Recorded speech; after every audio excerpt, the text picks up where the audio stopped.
My concussion changed me, and it was so frustrating that I was like a person I didn't even recognize. Being tough is doing the right thing, and that means sitting out. We want to protect the brains of children.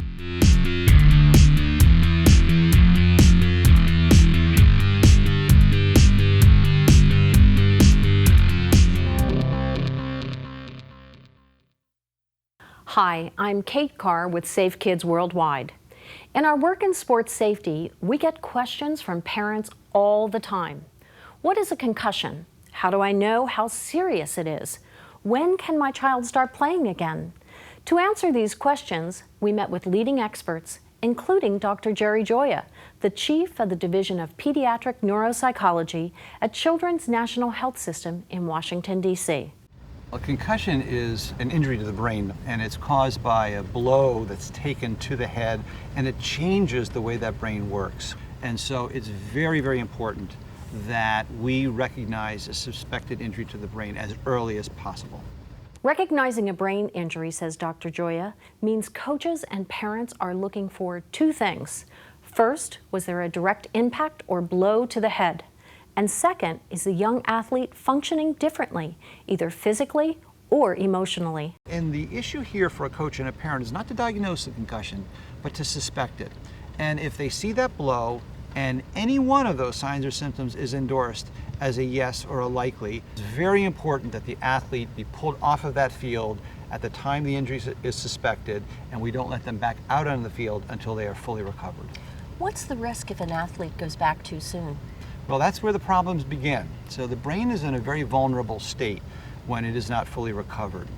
And as a result, if you take another blow, what our research is now showing us is the long-term consequences are dramatic. They are life-changing. Before I had a concussion, I was a straight-A student. I was in student senate, varsity field hockey, captain of the debate team, and afterwards I was anxious and I had panic attacks and I failed classes. Brie was a high school sophomore when she was hit in the head with a field hockey stick and suffered a concussion.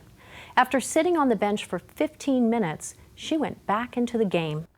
If I could go back and tell myself sitting there on that bench what to do, I would say your life is way more important than 10 more minutes of playing hockey. But I can't change the past, so my advice for others is when in doubt, sit it out. That is our CDC saying, when in doubt, sit them out.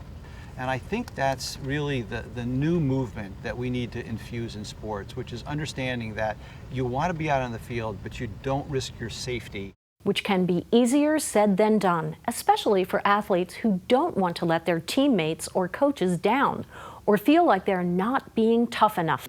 Being tough is doing the right thing, and that means sitting out. That means not going back in the game. Nicknamed Iron Mike, NFL Hall of Fame player Mike Ditka is considered one of the toughest players in one of the toughest sports. If you could speak to every child in America and beyond about the importance of protecting themselves, their health, what would you say?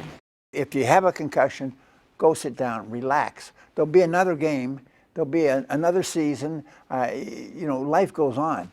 But if you keep going out there when you've been concussed, I'll guarantee you life will not go on. If we recognize this injury and we manage it and treat it right away, kids will get back out on the field, they'll continue to play the game they enjoy, and they are far less likely to have any kind of long-term problems. Of course, the best way to treat a concussion is to prevent it in the first place. And many sports leagues at all levels are working to reduce concussions by making changes like limiting contact in practice and emphasizing proper techniques. So it's very important that parents be good consumers and actually find the sports organizations and the teams where they're doing everything they can to protect their child's brain safety. So it's all about keeping kids in the game, having fun, but reducing risk of injury. So here are 3 things to remember about concussions. First, learn the signs and symptoms. Second, a simple rule: when in doubt, sit them out. Finally, if handled properly, most young athletes will be back in the game without any long-term consequences. This is Kate Carr with Safe Kids Worldwide, reminding you to learn it, share it, and go for it.